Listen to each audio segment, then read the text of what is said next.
میزبان راہیل حسن گمن یوم دفاع کی اسپیشل ٹرانسمیشن کے ساتھ حاضر ہوں اور میرے ساتھ اسٹوڈیو میں موجود ہے حامد ظہیر میر.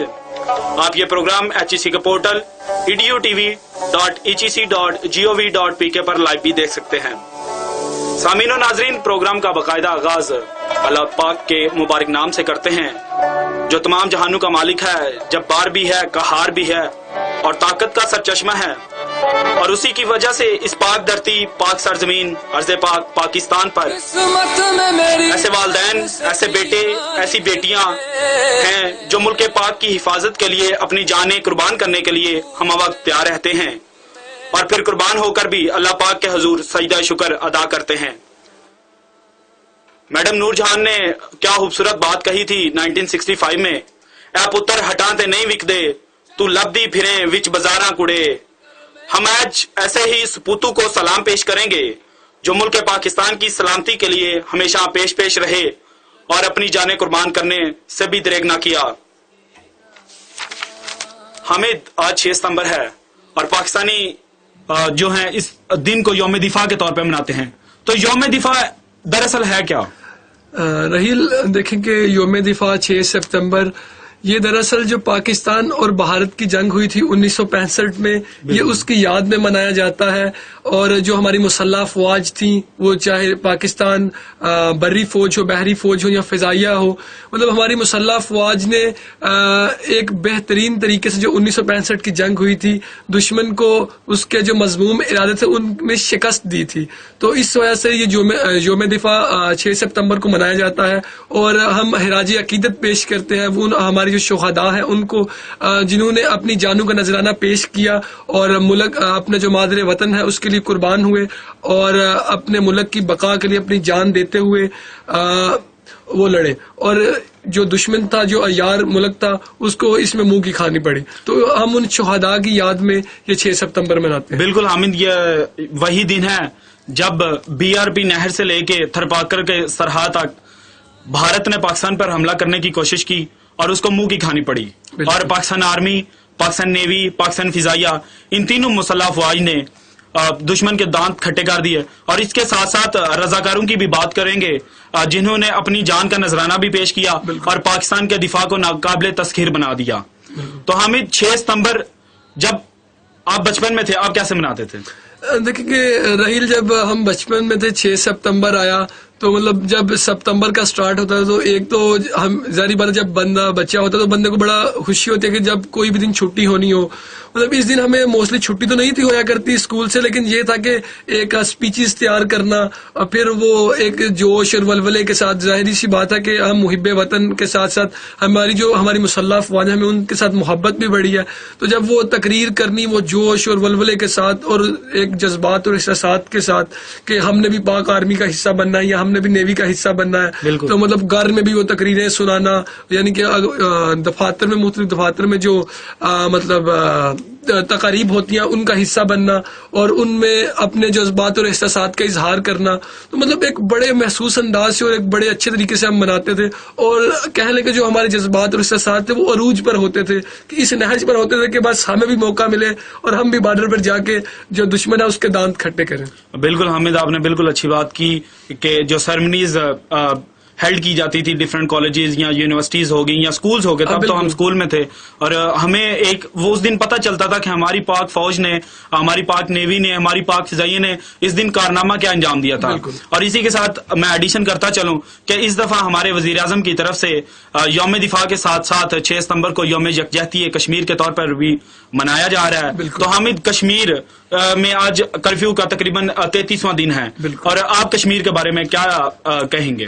دیکھیں رحیل کہ اگر ہم کسی بھی مذہب کی بات کریں، مذہب سے پہلے آتا ہے انسانیت. اور دیکھیں گے مطلب کشمیر میں ایسے انسانیت سوز مظالم ہو رہے ہیں کہ مطلب کسی بھی وادی میں دنیا کی اتنی دیر کرفیو نہیں رہا. 33واں دن آج کرفیو کا چل رہا ہے. اور جو دشمن ملک کی فوج ہے وہ اس طرح ظلم ڈال رہی ہے کہ مطلب جانوروں سے بدتر سلوک اشرف المخلوقات کے ساتھ کیا جا رہا ہے. خوراک کی بھی کمی ہو چکی ہے, جو میڈیکل ٹریٹمنٹس ہیں ان کی بھی کمی ہو چکی ہے, کیونکہ شٹر ڈاؤن ہڑتالیں بھی وہ کر رہے ہیں اور وہ اپنی آزادی کے لیے لڑ رہے ہیں. بالکل, جیسے 1947 میں پاکستانی تھے وہ اپنی آزادی کے لیے لڑ رہے تھے, اسی طرح آج کشمیری اپنی آزادی کے لیے لڑ رہے ہیں. بالکل, اگر میں یہاں پہ ایک دو وہ رپورٹس ایڈ کروں BBC کی, تو ان کے جب نمائندے گئے انہوں نے جا کے وہاں پہ وزٹ کیا تو انہوں نے جب رپورٹس دی تو وہ کہتے ہیں کہ لوگ اتنے سہمے ہوئے ہیں اور ڈرے ہوئے ہیں کہ وہ ہم سے بات کرنا ہی نہیں چاہ رہے ہیں. اگر ہم نے ان سے ریکویسٹ کی ہے کہ آپ آن دا ریکارڈ ہم سے بات کریں تو وہ آن دا ریکارڈ ہم سے بات نہیں کر رہے, نہ وہ ویڈیو بیان کو دینا چاہ رہے ہیں, وہ صرف ہم سے بات کر رہے ہیں. اور وہ اتنے ڈرے اور اتنے سہمے ہوئے ہیں کہ وہ بات کرنے سے بھی انکار کر رہے ہیں. اس طرح کا شٹر ڈاؤن ہڑتال ہے, خوراک کی قلت ہے اور کرفیو جاری ہے, اور جو مطلب انڈیا کی آرمی ہے اس طرح کے مظالم ڈال رہی ہے کہ مجھے یہ سمجھ نہیں آتی کہ دنیا کا کوئی بھی کونا ہو, انسانیت کے ساتھ جو سلوک ہو رہا ہے یہ بہت ایسا سلوک ہو رہا ہے کہ یہ تو انسانیت سوز ہے. بالکل انسانیت سوز ہے, اور جانوروں کے ساتھ بھی ایسا سلوک نہیں کیا جاتا. اور جو یونائٹڈ نیشنز ہیں ان کے چارٹر میں بھی یہ بات لکھی جاتی ہے کہ کوئی کسی کو غلام نہیں بنا سکتا, لیکن آج دیکھیں تو کشمیریوں کو غلام بنانے کی کوشش کی جا رہی ہے. ان کی جو آئینی حیثیت تھی, آرٹیکل اسپیشل حیثیت تھی, اس کو ختم کر دیا گیا ہے. جی, اور حامد آپ نے ایک بڑی اچھی بات کی کہ جو BBC نے اپنی رپورٹ شائع کی تو وہ کہنے پہ مجبور ہو گئے کہ جو ٹیچرز ہیں یا جو ڈاکٹرز ہیں وہ آن کیمرہ آ کے بات کرنا نہیں چاہ رہے. تو اسی سے مجھے بات یاد آ گئی, ریسنٹلی ایک ڈاکٹر نے آ کے بیان دیا تھا, بھارتی جو پروپیگنڈا تھا اس کے خلاف بیان دیا تھا کہ ہاسپٹلز بند ہیں اور ہمارے پاس دوائیوں کی بھی قلت ہے, اور اس کو ودن کچھ منٹس ڈاکٹر کو گرفتار کر کے اس پہ مظالم ڈھائے گئے.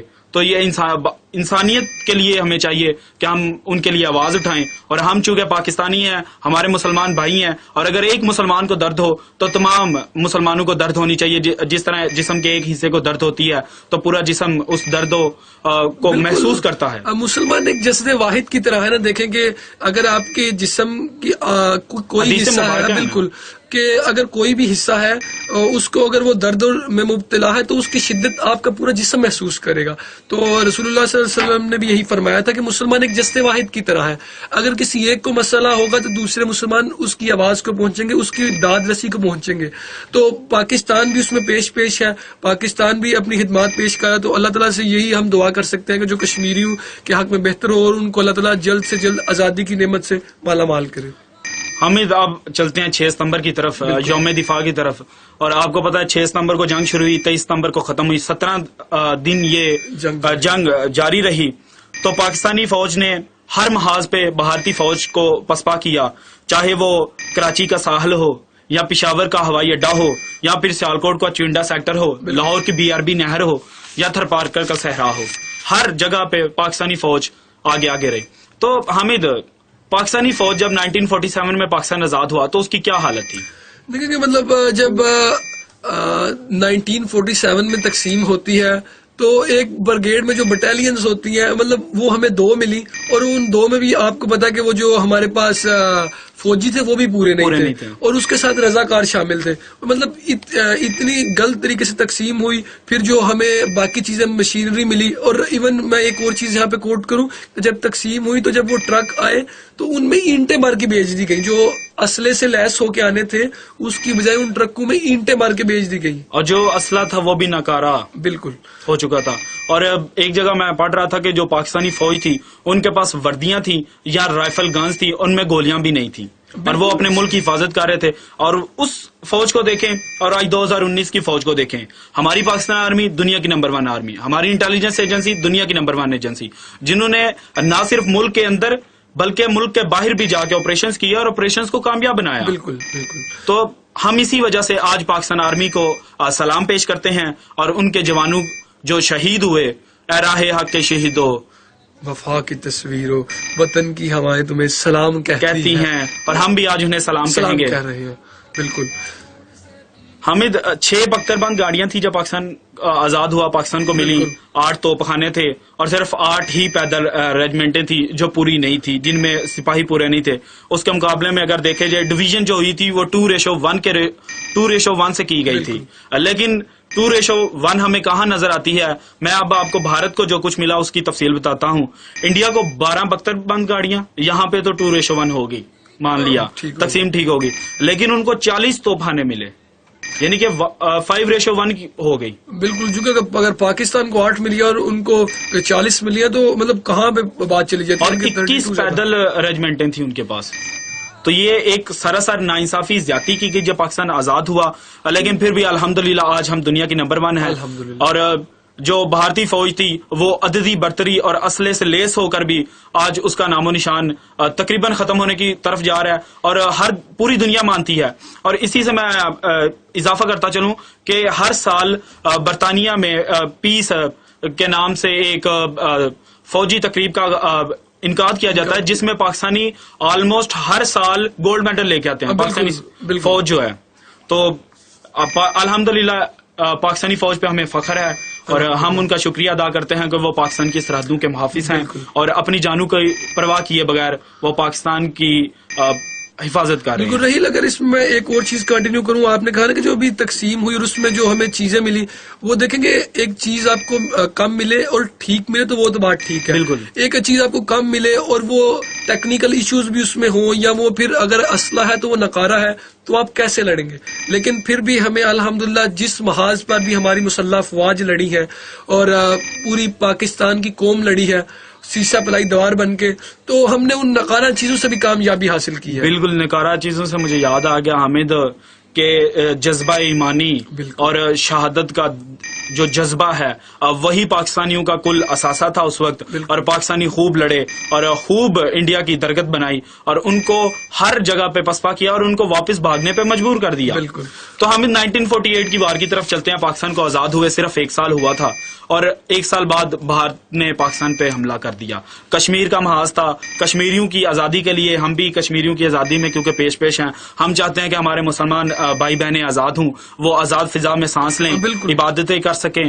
تو 1948 وار کے بارے میں آپ کیا مطلب دیکھیں نا کہ جب ابھی تو پاکستان پہلے سے ہی سٹیبل نہیں تھا کہ 1947 سے جب تقسیم ہوتی ہے, اور پھر آپ نے جیسے کہ خود بتایا کہ جو تقسیم ہوئی اس میں جو چیزیں ملی وہ آگے ہمارے پاس بہت کام تھی. لیکن 15 اگست سے چونکہ ہماری جو مسلح افواج تھی وہ فعال ہوگی, وہ کام کرنا سٹارٹ کر دیا انہوں نے. یہ آپ بھی جانتے ہیں اور مطلب ہمارے سامعین اور ناظرین بھی جانتے ہیں کہ 1 سال میں مطلب ملک اتنا سٹیبل نہیں ہو سکتا. لیکن اس وقت بھی جو پاکستان کی مسلح افواج تھی اور خاص طور پہ پاکستان کی عوام تھی, انہوں نے بھرپور ساتھ دیا. ابھی میں ایک اور پڑھ رہا تھا ایک بک میں, وہ بڑی اچھی بات لکھی تھی. انہوں نے کہا تھا کہ جو فوجی جنگیں لڑتی ہیں وہ صرف فوجی جنگیں نہیں لڑتی, وہ قومیں جنگیں لڑتی ہیں. جب فوج جنگ لڑتی ہے تو اس کے پیچھے جب تک عوام کی سپورٹ نہ ہو فوج کچھ بھی نہیں کر سکتی. اور آپ نے دیکھے چاہے وہ 47 ہو, 48 ہو, 65 ہو, 71 ہو, پاکستان کی جو عوام تھی وہ آرمی کے پیچھے سیسا پلائی دوار بن کے کھڑی تھی. اور میں سمجھتا ہوں کہ کوئی بھی وار ہوئی ہو جو 48 کی بھی ہے اس میں بھی ہمیں مطلب دشمن نے نقصان پہنچایا, لیکن پھر بھی اللہ کا شکر ہے, اللہ نے ہمیں مدد و نصرت ہماری کی اور ہمیں فتح ہوئی. تو یہ ایک بڑی اچھی چیز ہے کہ اللہ کا شکر ہے کہ اللہ تعالیٰ نے پاکستان کو مطلب ہمیشہ نوازا ہے ہر حال میں. جیسے ہم نے کل بحری فوج کی بھی بات کی تھی کہ وہ گہرے سمندر میں بھی ہوتے ہیں اور دشمن سامنے ہوتا ہے تو اللہ کی مدد نازل ہو جاتی ہے کہ وہ بادل آ جاتے ہیں. تو اسی طرح ہے کہ جون سی مرضی بھی جنگ ہوئی ہے, اللہ تعالیٰ نے مسلمانوں کا ساتھ نہیں چھوڑا, کہ وہ چاہے وہ بدر کا میدان ہو 313 ہو اور یا پھر وہ 1000 ہو, تو پھر بھی اللہ تعالیٰ مدد و نصرت کرتا ہے. تو مطلب یہ ہمارا ایمان پختہ ہونا چاہیے. تو وہ 313 کا لشکر اگر آج بھی ہو تو وہی منظر پیدا ہو سکتا ہے. فرشتے آج بھی, اقبال کہتا ہے فرشتے آج بھی اتر سکتے ہیں تیری مدد کو قطار اندر قطار, کہ آپ کا ایمان ہونا چاہیے تو فرشتے بھی اتریں گے آپ کی مدد و نصرت کو. بالکل حامد, یہ جذبہ ایمانی تھا کہ 1947 سے لے کے 2019 تک پاکستانی افواج ہر جگہ پہ لڑی اور شدید مشکلات کا سامنا کرنے کے باوجود وہ فتح یاب ہوئے. اور آپ نے جو بات کی کہ گہرے سمندر میں بھی ہوں تو اللہ پاک کی رحمت اور کرم نازل ہو جاتا ہے, تو آپریشن دوارکا کا میرا خیال ہے آپ بات کر رہے تھے حامد. رائل برٹش فورس سے پاکستان آرمی اور انڈین آرمی کا آغاز ہوا جب ڈویژن ہوئی, اور اس کے بعد جو پاکستان کے پہلے آرمی جنرل بنے وہ جنرل ایوب تھے, ان سے پہلے 2 برٹشرز تھے. اور مجھے یاد پڑتا ہے کہ 1948 میں جب قائد اعظم نے جو اس وقت کے ہمارے سپہ سالار تھے آرمی کے, چونکہ برٹشرز تھے, اور وہ ایک جو تھی دل میں ایک بھارت کے لیے نرم گوشہ رکھتے تھے. بالکل. تو نرم گوشہ رکھنے کی وجہ سے انہوں نے 1948 میں کشمیر کے محاذ پہ فوج بھیجنے سے انکار کر دیا. حالانکہ جو گورنر جنرل آف پاکستان تھے قائد اعظم محمد علی جناح، جن کی بہت زیادہ کاوشیں ہیں، جو بیمار ہونے کے باوجود جب پاکستان آزاد ہوا تو پاکستان کے لیے دن رات محنت کرتے رہے. انہوں نے جب آرڈر دیا تھا تو اس جنرل کو وہ آرڈر ماننا چاہیے تھا. لیکن چلیں پھر بھی آپ نے نصرت کی بات کی، فتح کی بات کی، اور وہ جذبہ ایمانی نے پاکستان کو فتح بھی دیا. جو ہمارے مجاہدین تھے وہ بھی خوب لڑے. اور اس وقت جو ہمارے جنرل چاہ رہے ہیں وہ قمر جاوید باجوہ صاحب ہیں، اور آپ نے جنرل رحیل شریف سے کمان سنبھالی تھی. جنرل رحیل شریف جنرل شبیر شریف کے بھائی ہیں. حامد، آپ کو یاد ہوگا 6 ستمبر کے دن جب جنگ شروع ہوئی تو ایک انڈین جو جنرل تھا اس نے کچھ بات کہی تھی. کائنڈلی وہ آپ ہمارے سامعین و ناظرین کو بتا دیں. ضرور. سامعین و ناظرین، اس میں 2-3 چیزیں ملتی ہیں. ایک تو مطلب جو رحیل بھائی ہے، مطلب انڈیا کے ایک کمانڈر تھا، اس نے کہا جی ہم نے لاہور کو فتح کر کے، پاکستان کو فتح کر کے وہاں میں کسوری میتھی کی جا کے روٹیاں کھانی ہے. دیکھیں ایک تو کسوری میتھی جو ہے اس سے اس کی بھی اہمیت پتہ چلتی ہے کہ وہ پوری دنیا میں مشہور ہے. تو اس نے کہا جی ہم نے ایسے کرنا ہے. تو پھر ہوا چلے اس سے کچھ الٹ ہی، جب پاکستانیوں نے ان پہ حملہ کیا اور ان کے علاقے جا کے فتح کیے تو ان کو جا کے بتایا کہ بھائی آپ ہمارے مہمان بن کے آئے تو ٹھیک ہے، لیکن اگر آپ پاکستان کو میلی آنکھ سے دیکھیں گے اور اس میلی آنکھ سے دیکھنے کے بعد یہ آپ حسرت کریں گے کہ آپ کو کسوری میتھی کی روٹی کھلائی جائے تو آپ کو یہاں کا پانی بھی نہیں پوچھا جائے گا، بلکہ آپ یہاں کا پانی بھی خراب ہے. اور مجھے ایک اور بات شیئر کرنا چاہوں اپنے ناظرین سے کہ مطلب انڈیا کے ایک کمانڈر نے کہا کہ ہم لاہور کو فتح کر کے جم خانے میں رات کو شراب پیئیں گے، شراب کی محفل سجائیں گے. بالکل. تو وہ شراب کی محفل تو نہیں سجی، نہ وہ چائے پی سکے. ان کی آج تک چائے ٹھنڈی ہو رہی ہے. وہ 27 فروری کو پھر پینے آئے تھے، 20 فروری کو وہ پی کے تو چلے. وہ ہم نے پھر بھی مہمان نوازی کی ان کو، اور ہم امن کے ہوا ہے تو اسی لیے ہم نے وہ بڑے اچھے طریقے سے سارا معاملہ کیا. تو کہنے کا مطلب ہے کہ جو ان کی حسرتیں تھی نا وہ حسرتیں رہ گئی، اور ان کا جو عیار اور مکار جو ان کی سوچیں تھی اور جو ان کے ایسے ارادے تھے ناپاک، پاک فوج نے، مسلح فوج نے ہماری ہمیشہ ان کو ناکام کیا ہے. بالکل. اور ان کو ناکو چنے چپوائے ہیں. اور حامد آپ کہہ رہے تھے کہ مہمان بن کے آئے تو ہم آپ کی خوب خاطر تواضع کریں گے. اور وہ کسوری میں تھی، میرا خیال ہے جو قصور پہ موجود بٹالین تھی وہ دینے چلی گئی تھی انڈیا. بالکل ایسی بات ہے، وہ چلی اور گئی انہوں نے دے دی تھی اور شاید انہوں نے کھا بھی لی ہو. بالکل انہوں نے کھائی تھی. ظاہری بات ہے جو ان کے دانت کھٹے ہو گئے تو وہ انہوں نے کھائی تھی. تو اسی وجہ سے یہ ساری چیزیں ابھی تک. تو اللہ تعالیٰ پاکستان کو اور پاکستان کی مسلح افواج کو سلامت رکھے کہ اتنے آسان طریقے سے انہوں نے سارے کام کیے ہیں. اور ابھی تک ابھی جو 2019 میں یہ مسئلہ بنا وہ بڑے آسان طریقے سے فضائیہ نے، بری فوج اور بحری فوج نے کمان سنبھالی. تو ہمیں فخر ہے اور ہم سلام پیش کرتے ہیں اپنی پاک آرمی کو، بحریہ کو اور بری فوج کو، جنہوں نے اور فضائیہ کو بڑے اچھے طریقے سے پاکستان کو سنبھالا. اور پاکستان کی قوم اور پاکستان کے جتنے بھی سیاستدان ہیں، پاکستان کے جتنے مرضی بڑے ایشو رہی، آپ نے کبھی غور کیا ہوگا کہ جب ملک کی سلامتی پہ بات آتی ہے تو چاہے وہ پالیٹیشین ہو، بیوروکریٹس ہو، سارے متحد ہو جاتے ہیں. بالکل. اور وہ سارے مفاد اپنے چھوڑ کے وہ ایک پیج پر آ جاتے ہیں کہ پاکستان کو بچانا ہے اور اس کے لیے اپنی جان بھی دینی پڑی تو ہم حاضر ہیں. بالکل حامد، یہ جذبہ ایمانی، حب الوطنی اور ملک و قوم پہ جان نثار کرنے کا جذبہ ہی ہے. حامد، 800 کلومیٹر کی پاکستان کی طویل بارڈر لائن ہے انڈیا کے ساتھ. تو آج ہم نہ صرف ان شہیدوں کو سلام پیش کریں گے بلکہ ان شہیدوں کی عظیم ماؤں کو بھی سلام پیش کریں گے جنہوں نے اپنے بچوں کو تربیت دی کہ ملک کے لیے جان قربان کرنا ہی سب سے بڑا عمل ہے، اور اپنی جانیں قربان کر کے جو جنت حاصل کی جاتی ہے وہ ایسے ہی حاصل کی جاتی ہے. کیا بات ہے. مطلب اگر رحیل بھائی اگر آپ مجھے اجازت دیں تو میں ایک پوائنٹ یہاں پہ شیئر کروں. میں ایک ویڈیو دیکھ رہا تھا کہ اس میں نا انہوں نے پیچ کیا ہوا تھا، ایک سائڈ پہ جو پاکستانی شہید کی ماں تھی اور ایک سائڈ پہ جو ہندو تھا وہ جس کو جہنم حاصل کیا تھا مسلمانوں نے جنگ کے دوران، اس کی ماں کے کمنٹس تھے. میں پہلے آپ کو پاکستانی ماں کے کمنٹس سناتا ہوں، ان کے کیا کمنٹس تھے.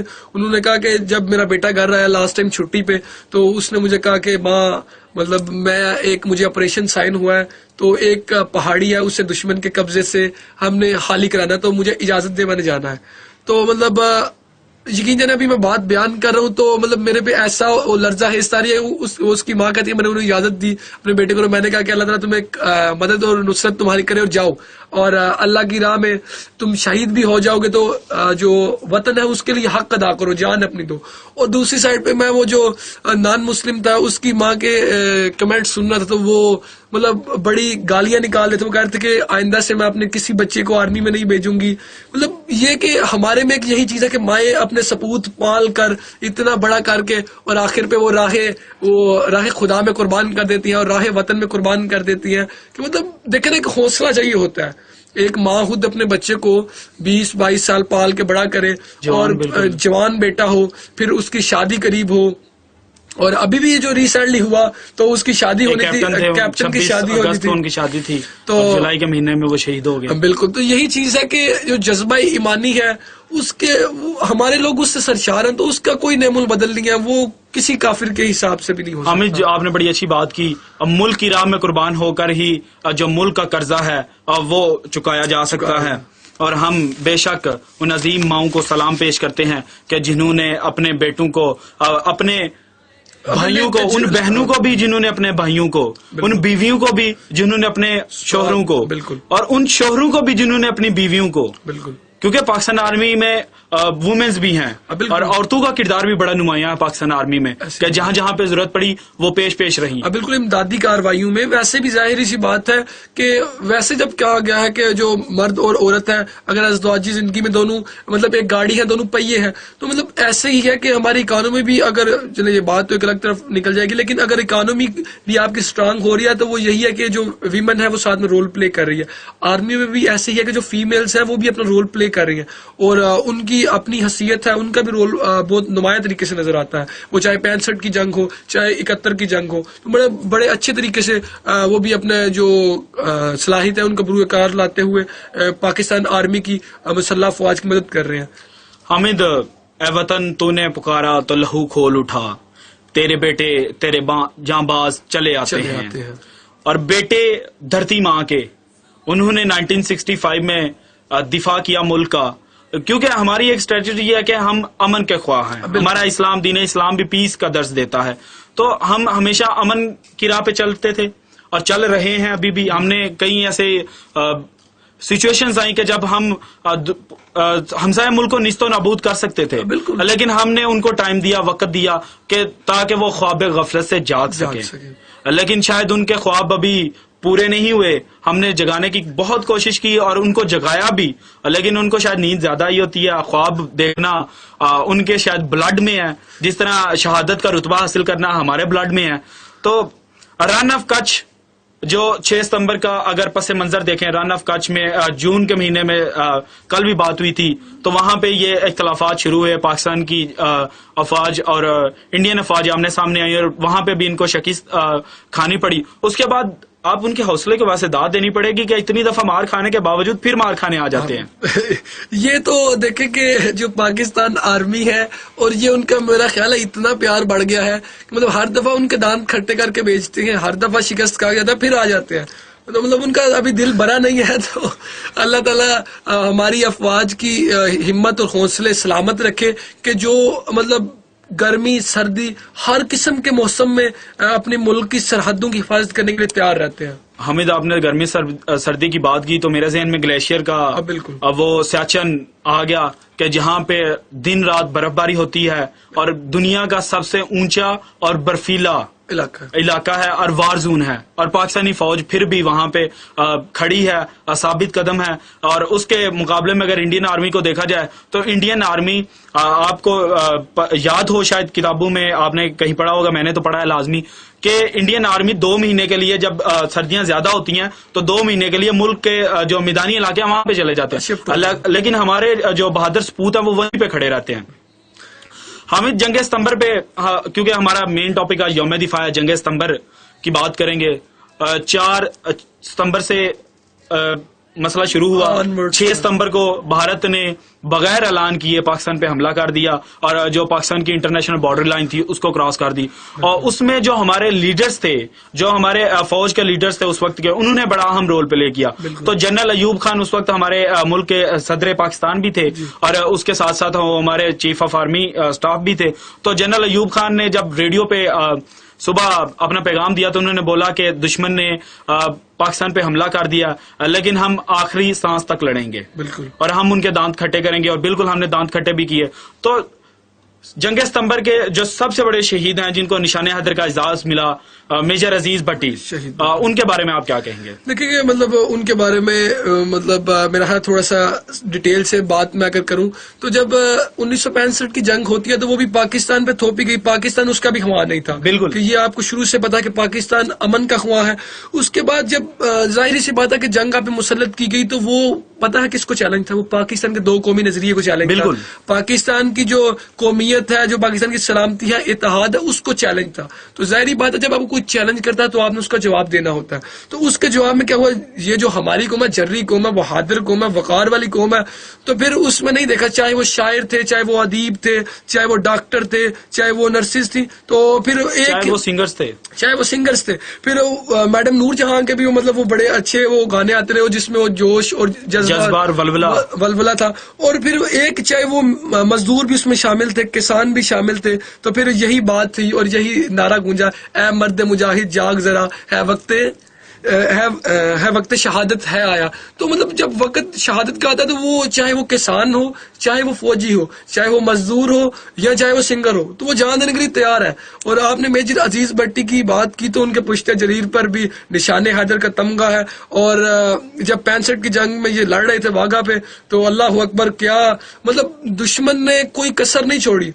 اور وہ کہتے ہیں کہ میں پڑھ رہا تھا تاریخ میں، ظاہری بات ہے تاریخ اپنے آپ کو دہراتی ہے اور شہید تو ہمیشہ زندہ رہتے ہیں. قرآن پاک کا بھی فیصلہ ہے کہ شہیدوں کو مردہ مت کرو، وہ زندہ ہے بلکہ ان کو میرے ہاتھ سے رزق بھی ملتا ہے. تو شہید کا ایک مقام یہ بھی ہے. اور دوسری طرف سے جو میجر عزیز بھٹی شہید تھے، جب انہوں نے وہ بارڈر سنبھالا ہوا تھا وہ کراس کرنے لگے تھے، لیکن جس ماں کے لال نے دھرتی ماں کی لاج رکھنی ہو، وہ اپنی جان کو وطن پہ نچھاور کر کے بھی انہوں نے نذرانہ پیش کیا اور ملک کی حفاظت کی ہے.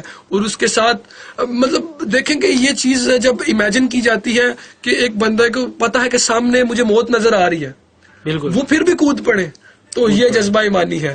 بالکل حامد، آپ نے بڑی اچھی بات کی، جب موت نظر آ رہی ہو پھر بھی کود پڑے. تو آپ چوئنڈا سیکٹر کی طرف جانے کی کوشش کر رہے تھے، لیکن میں آپ کو دوبارہ BRB نہر پہ لے کے آتا ہوں. اب BRB نہر جس کا بہت زیادہ رول رہا 1965 کی وار میں، میجر عزیز بھٹی اسی نہر کی حفاظت کرتے ہوئے شہید ہوئے. اور جب انڈیا نے رات کے اندھیرے میں حملہ کیا تو اس وقت BRB نہر پہ ایک ہی بٹالین تھی میجر عزیز بھٹی کی. بالکل، جب ان کو ادھر ٹرانسفر کیا گیا تھا. بالکل. تو انہوں نے 6 ستمبر سے لے کے 13 ستمبر تک 7 دن مسلسل کمانڈ سنبھالی رکھی اور لیڈ فرام دا فرنٹ کیا. اسی لیے تو کہتے ہیں کہ جو عظیم قائد ہوتے ہیں نا، وہ عظیم رستے بناتے ہیں. اور انہوں نے عظیم رستہ بنا کے جو اپنے جوان تھے ان کو عظیم شہادت کا مقام دلانے کی کوشش کی اور ان کو بتایا کہ جو شہادت ہے وہی سب کچھ ہے. بالکل، شہادت مومن کے لیے دیکھیں کہ اس کا سب سے قیمتی اثاثہ ہے. شہادت سے قیمتی کوئی چیز نہیں ہے. ہمارا تقریباً آپ جس سے بھی کوئی مسلمان ہوگا، چاہے بچہ ہوگا، تو اگر آپ اس سے پوچھیں گے نا، میں ایک چھوٹے بچے سے پوچھ رہا تھا، وہ مطلب گلی سے گزرا تھا، میں نے پوچھا بیٹا کہ آپ بڑے ہو کیا بننا چاہتے ہیں؟ اس نے مجھے مطلب میری سوچ تانگ رکھی. اس نے کہا میں بڑے ہو کے پاک آرمی جوائن کرنا چاہتا ہوں. اور اس نے صرف اتنا ہی نہیں کہا، اس نے کہا پھر میں دشمن کو مار کے میں شہادت کا رتبہ بھی لینا چاہتا ہوں. تو دیکھیں نا کہ جذبہ ایک بچے کا اس مقام میں جذبہ ہے، تو پھر بڑوں کا تو عالم کیا ہوگا. بالکل حامد، یہ بچوں سے بات شروع کی ہے. تو جب میں چھوٹا تھا میرا بھی خواب تھا کہ میں پاکستان آرمی کو جوائن کروں، لیکن حالات مناسب نہ ہو سکے، نہیں تھے تو اور نہ ہو سکتا. میجر عزیز بھٹی کی بات کر رہے ہیں، ان کے مقابلے پہ جو واگا بارڈر پر انڈین CO تھا وہ کرنل تھا. تو اس کے بارے میں ایک انڈین مصنف ہی اپنی کتاب میں لکھتا ہے جس کا نام ہے وار ان سائڈ اسٹوری 1965. وہ کہتا ہے کہ میں نے دیکھا کہ بھارتی میجر نرنجن سنگھ جو واگا پر تعینات تھا دم دما کر اور اپنے سپاہیوں کو اکیلا چھوڑ کر بھاگ گیا.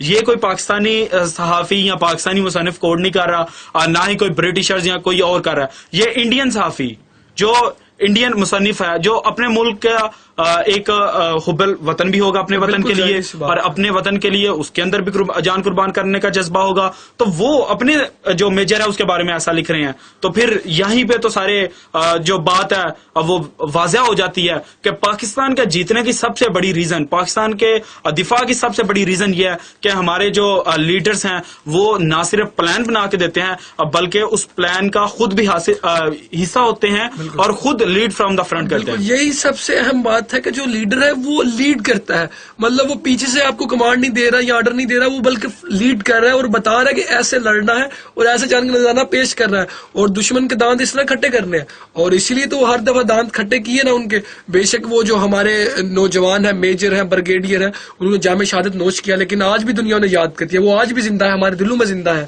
اور وہ اپنے قبروں میں بھی زندہ ہے, کیونکہ وہ اللہ تعالیٰ کا حکم ہے وہی کہ شہید زندہ ہے, تو وہ زندہ ہے. ان کی جو مائیں ہیں وہ عظیم مائیں ہیں جنہوں نے ان عظیم بیٹوں کا جنم دیا ہے, اور یہ وہ عظیم بیٹے ہیں جنہوں نے دھرتی ماں کی لاج رکھی ہے اور ان کو اپنے خون سے سینچا ہے. چونکہ وہ جو پاکستان کی بنیادوں میں ہزاروں لاکھوں, میں کہتا ہوں لاکھوں شہیدوں کا لہو شامل ہے, تب جا کے پاکستان بنا ہے.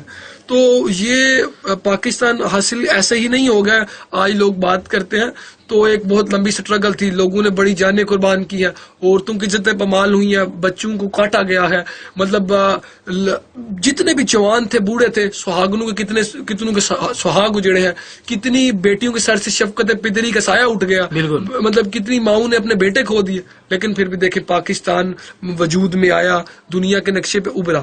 اور ایک اور چیز شیئر کرنا چاہوں کہ پاکستان ہی ایک واحد ایسا ملک ہے جو آزاد نہیں ہوا. دیکھیں چونکہ پاکستان تک ملک تھا, پاکستان دنیا کے نقشے پہ ابھرا ہے. مطلب چونکہ ہم نے کہا تھا کہ ہمارا موٹو تھا کہ ہمیں پاکستان اس لیے چاہیے کہ ہمیں ایک لیبارٹری کے طور پہ چاہیے جہاں پہ جو ہمارے اسلام کے اصول ہیں ہم ان کو مطلب پریکٹس کر سکے. تو وہی رہے کہ ہر دفعہ ہمارا دشمن ملک ہم جو پریکٹس کرنا چاہ رہے تھے اس میں حلل ڈالتا ہے, چاہے وہ 4700 4800 ہر دفعہ منہ کی کھا کے گیا ہے. وہی آپ والی بات کے پتہ نہیں اسے کیا شوق ہے یا اس سے ہم سے کتنا ہی پیار ہے کہ ہم اسے اتنا مارتے ہیں, لیکن وہ پھر مار کھانے کے لیے آ جاتا ہے. حامد, میجر عزیز بھٹی کی بات کر رہے ہیں اور لیڈ فرام دا فرنٹ کا جب ذکر کریں تو ایئر مارشل نور خان جو اس وقت ہمارے پاکستان فضائیہ کے ایئر مارشل تھے, ان کی بات کیے بنا یہ بالکل ادھورا رہ جائے گا. ایئر مارشل نور خان جو ایئر مارشل تھے, جو فضائیہ کے سب سے ہائیسٹ رینک پہ تھے, انہوں نے جنگ ستمبر میں 2 جہاز خود اڑائے, بالکل L-19 اور C-130. اور C-130 حامد آپ کو بتاتا چلوں اور ہمارے سامعین ناظرین کے لیے بھی یہ بات قابل اہم ہوگی کہ C-130 طیارہ اس وقت تک صرف جو ساز و سامان ہوتا تھا اس کو اپنے سپاہیوں تک پہنچانے کے لیے یا سپاہیوں کو ایک جگہ سے دوسری جگہ ٹرانسفر کرنے کے لیے استعمال کیا جاتا تھا. جنگ کے دوران یہ حملہ کرنے کے لیے استعمال نہیں تھا. لیکن جنرل ایئر مارشل نور خان نے اس طیارے کو جنگ میں دشمن کے ٹھکانے تباہ کرنے کے لیے استعمال کیا, بالکل, اور دنیا کو بتا دیا کہ جو ایئر مارشل ہوتا ہے اس کو ایسا ہونا چاہیے. بالکل ایسی ہی بات ہے کہ دیکھیں کہ اس کے ٹریننگ, اب یہ تو نہیں ہے کہ اگر دیکھیں گے اس میں واضح ڈفرینس ہے, جو پاکستانی اور ساتھ میں مسلم ہے نا, وہ جو ایئر مارشل ہے یا جو ہمارے پائلٹس ہوتے ہیں, پائلٹس آپ دیکھیں گے جب آپ یہ پریڈ دیکھتے ہیں, آج بھی فضائیہ جب اپنے کرتب پیش کرے گی تو وہ دیکھ کے حیرت دنگ رہ جاتی ہے کہ کس طرح کے یہ کرتے ہیں. ابھی میں لاسٹ ٹائم ایک ویڈیو دیکھی جس میں وہ ایک پائلٹ انڈیا کا تھا, وہ لینڈ کر رہا تھا اور اس نے وہ سارا اپنا وہ جو فائٹر جیٹ تھا وہ کریش کر دیا تھا.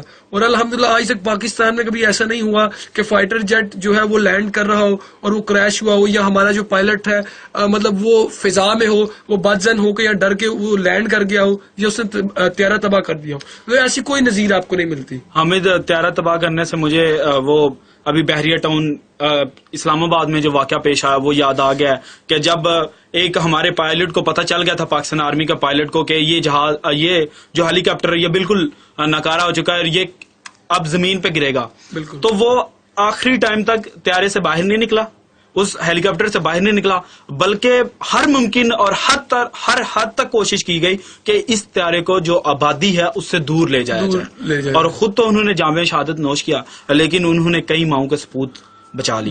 ایسی ہی بات دیکھیں نا کہ وہ جہاں پہ ہوا وہاں پہ کوئی اتنی آبادی وغیرہ نہیں تھی. اللہ کا شکر ہے کہ بڑا بچت ہوگی. ظاہری بات ہے جب ایک ٹیکنالوجی ہے وہ ناکارہ ہو گئی ہے تو ظاہری بات ہے اس نے ڈسپوز آف بھی ہونا ہے, اس نے کہیں پہ لینڈ بھی کرنا ہے. لیکن دیکھیں کہ وہ خود جام شہادت نوش کر کے کتنی ماؤں کے سپوت اور کتنی ماؤں کے لالوں کو بچا کے گئے ہیں. تو یہ بھی ایک جذبہ حب الوطنی ہوتا ہے, کیونکہ جب جان سر پہ بنی ہوتی تو بندے کو سمجھ ہی نہیں آ رہی ہوتی میں نے کرنا کیا ہے. لیکن دیکھیں کہ اس جان سر پہ بنی پہ بھی وہ ساری قوم کا سوچ کے گئے ہیں. بالکل حامد, اب چلتے ہیں ذرا سیالکوٹ کی طرف, چوئنڈا سیکٹر کی طرف. چوئنڈا سیکٹر کا نام آپ نے سنا ہوگا, پڑھا ہوگا, اور آپ چونکہ ایک بڑے اچھے ڈبیٹر بھی ہیں تو آپ نے اپنی ڈبیٹس میں بات بھی چوئنڈا سیکٹر کی گئی ہو.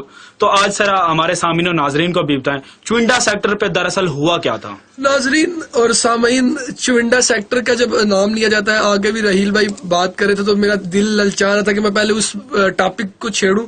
لیکن کہ ٹینک آ رہے ہیں, اب ٹینکوں کی ایک لائن لگی ہے اور آپ کو پتا ہے کہ وہ آپ کا بارڈر کراس کر جائیں گے. تو ڈیفینیٹلی ٹینک ایک ایسی فولادی چیز ہے کہ وہ انسان کو کسی چیز کو نہیں دیکھتی.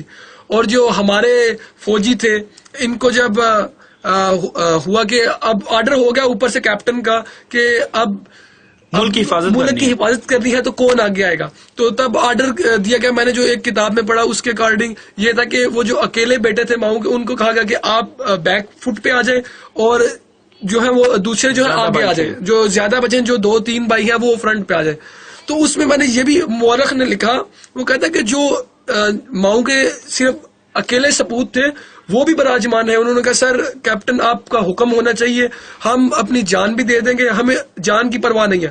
اور پھر وہ تاریخ دیکھتی ہے اور آسمان کی آنکھوں نے وہ قیامت خیز منظر دیکھا. پھر کہ وہ قیامت خیز منظر کیا تھا کہ جو ہمارے میجر ہیں, جو ہمارے فوجی ہیں, انہوں نے اپنے جسم کے ساتھ بم باندھ کر چھلانگیں لگا دی ٹینکوں کے نیچے. اور پھر وہ چونڈا کو آج تک بھی وہ کہتے ہیں کہ وہ ٹینکوں کا قبرستان بن گیا. اور وہ میرے آج دوست مجھے بتا رہے تھے کہ ابھی تک بھی آپ کو وہاں پہ نشان ملیں گے کہ ٹینک موجود ہے, کہ جو قبرستان جو مسلمانوں نے اور پاکستانیوں نے بنایا وہ آج بھی وہاں پہ موجود ہے. اور دنیا اس چیز کو دیکھتی ہے کہ کس طرح جرت اور بہادری سے انہوں نے فتح کیا. دیکھیں نا رحیل کہ آپ کو سامنے نظر آ رہا ہے کہ مطلب اب میں نے جسم کے ساتھ بم باندھ لیا ہے اور ملک کو بچانا ہے, تو ڈیفینیٹلی موت ہے سامنے. تو پھر بھی وہ آپ کا ذہن اور آپ کا دل اس چیز سے پیچھے نہیں ہٹ رہا کہ میری جان جاتی ہے, لیکن آپ اس چیز پہ قائم ہے کہ جو ملک ہے اس کی سلامتی پہ آنچ نہیں آنی چاہیے. حامد بالکل یہ وہی جذبہ ہے جس نے فولادی ٹینکوں کو نیست و نابود کر دیا تھا. اور ہمارے سامعین و ناظرین کی اطلاعات کے لیے بتاتا چلوں کہ تقریباً 500 ٹینک تھے اور 5000 بھارتی فوجی تھے جنہوں نے چوئنڈا سیکٹر کے تھرو پاکستان پہ حملہ کیا. اور وہ چاہ رہے تھے کہ وہ سیالکوٹ کو فتح کر کے وزیرآباد سے ہوتے ہوئے لاہور کو پچھلی سائڈ سے کور کر لیں اور پاکستانی آرمی کو مجبور کیا جائے کہ وہ ہتھیار ڈال دیں. لیکن ان کو کیا پتا تھا کہ چوئنڈا کے سپوت, پاکستان آرمی کا سپوت اور سیالکوٹی بالکل جمع مرد ہیں. چونکہ میں سیالکوٹی ہوں تو میں بڑا پراؤڈ فیل کرتا ہوں. اور ڈیفینیٹلی یہ ایک پراؤڈ کی بات ہے کہ ساری قوم کو پراؤڈ ہے. دیکھیں نا کہ اگر وہ وہاں سے لیٹس سپوز اگر آپ امیجن کریں فار اے سیکنڈ کہ اگر وہ انٹر ہو جاتے تو ہمیں کس ذلت کا سامنا کرنا پڑتا. لیکن دیکھیں کہ وہاں پہ بھی وہ جو ہماری پاکستان آرمی کے سپوت تھے انہوں نے اپنی جانوں کے نذرانے پیش کر کے بتایا کہ لو ہم پیچھے ہٹنے والے نہیں ہیں اور جب مشکل وقت آتا تو ہم اپنی جانوں کے نذرانے دے سکتے ہیں. تو ایسے ہی ہوا, وہ طریق ہوا ہے آج تک. اور اقوام عالم مانتی ہے کہ اس طرح کی جو جنگ ہے پہلے منظر دیکھنے کو کہیں پہ بھی نہیں ملا کہ لوگ خودکش بم پہن کے اور چھلانگ لگانے, وہ بھی صرف اپنی ملک کی سلامتی کے لیے. تو یہ ان کی عظمت کو سلام ہے جو پاک آرمی اور جو ان سپوتوں کی مائیں ہیں ان کو سلام ہے, ان کی عظمت کو سلام ہے کہ انہوں نے ایسے بیٹے دھرتی ماں کو دیے اور وہ بیٹوں نے بھی قرض اتارا, وہ قرض بھی اتارے جو ان کے سروں پہ نہیں تھے. تو وہ جو کیا کہتے ہیں کہ راہ یار ہم نے قدم قدم تجھے یادگار بنا دیا, تو وہ یادگار بنا کے گئے, وہ اپنا حق ادا کر کے گئے ہیں. بالکل ان کا مقصد صرف حق کی بالادستی تھی. اور حق کی بالادستی کے لیے اپنی جان کے سامنے اپنی جان کی قیمت کے بدلے جنت کا سودا کر گئے وہ. اور یہ کوئی گھاٹے کا سودا نہیں ہے, یہ بہت منافع بخش سودا ہے. اور حامد جب میں ایک آرمی کالج میں پڑھا ہوں, آرمی برنل کالج ایبٹ آباد سے میری میٹریکولیشن ہے, تو ہمیں یہی سکھایا جاتا تھا کہ ملک کے لیے جان دینے سے کبھی گریز نہیں کرنا. مطلب گویا وہ آپ کو یہی سکھا رہے تھے نا کہ مطلب وہ مطلب ابھی ہم پری کیڈٹ میں تھے تو ہمیں بتایا جاتا تھا کہ جو ایونٹس ہوتے تھے آرمی کے اسپیشل ایونٹس اور ہمارے ادھر تقاریر ہوتی تھی, ڈبیٹنگ ہوتی تھی, ڈیکلیمیشن کانٹیسٹ ہوتے تھے اور اس کے بعد 6 ستمبر کی اسپیشل تقریب ہوتی تھی اور وہاں پہ وہ جو شہید تھے ان کو سلام پیش کیا جاتا تھا اور جذبہ ایمانی ہم میں کوٹ کوٹ کر بھرا جاتا تھا. دیکھیں نا رحیل صاحب, جب شہید جاتا ہے نا میدان میں تو وہ یہی کہہ رہا ہوتا ہے گویا اپنے الفاظ میں, وہ کہتا ہے کہ میں حق پرستوں کی قبیل سے ہوں, جو حق پہ ڈٹ گیا اسی لشکر کلیل سے ہوں, میں یوں ہی نہیں دستوں گرے وہاں زمانے سے, میں جس جگہ پہ کھڑا ہوں کسی دلیل